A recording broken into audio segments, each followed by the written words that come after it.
ఒక విషయం మాత్రం చెప్తున్నా, వీడియోలు జాగ్రత్త రికార్డ్ చేసుకోండి. నేను చెప్పిన విషయం అధికారులకు మాత్రం ఖచ్చితంగా పంపాలి. ఇక్కడ పనిచేస్తున్న పోలీస్ అధికారులే గాని, మున్సిపల్ అధికారులే గాని, రెవెన్యూ అధికారులే గాని చెవులు తెరిచి జాగ్రత్తగా వినుండ్రు. రాయన్న నియోజకవర్గంలో అధికారులు అందరూ కూడా చెప్తున్నా, నేను ప్రభుత్వం చెప్పింది మాకు పోలీసులను ఎంట పెట్టుకొచ్చి ఇట్లా హనుమాన్ నగర్ బస్తీలనే గాని మిగతా బస్తీలని అందరిని ఎలగొట్టి రోడ్డు మీద పడేసి మేము ఇదంతా సాఫ్ చేస్తామంటే ఒక విషయం మాత్రం యాద పెట్టుకోండి, వచ్చే ప్రభుత్వం మాదే ఉంటది. నేను ఇంకా 30 సంవత్సరాలు రాజకీయాలు కూడా చేస్తా. ప్రతి ఒక్క చిన్న అధికారి నుంచి తీసుకొని కలెక్టర్ వరకు ప్రతి ఒక్కరు యాద పెట్టుకుంటా. మీరు మా వాళ్ళ జోలికి వస్తే మాత్రం ఎవరిని కూడా ప్రశాంతంగా పనిచేయని ఏడా కూడా అని చెప్తున్నా.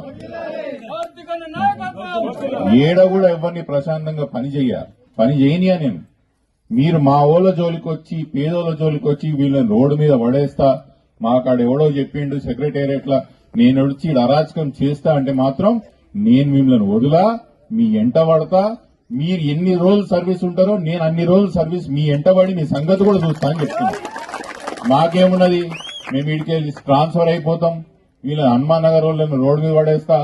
మాకు వాళ్ళు ఎవరో చెప్పారు, పోలీస్ అధికారులే గాని మున్సిపల్ అధికారులే గాని మీరు హైదరాబాద్ లో పనిచేసినా, మహబూబ్ నగర్ లో పనిచేసిన, ఆదిలాబాద్ లో పనిచేసినా కూడా మీ ఎంట పడతా అని చెప్తున్నా.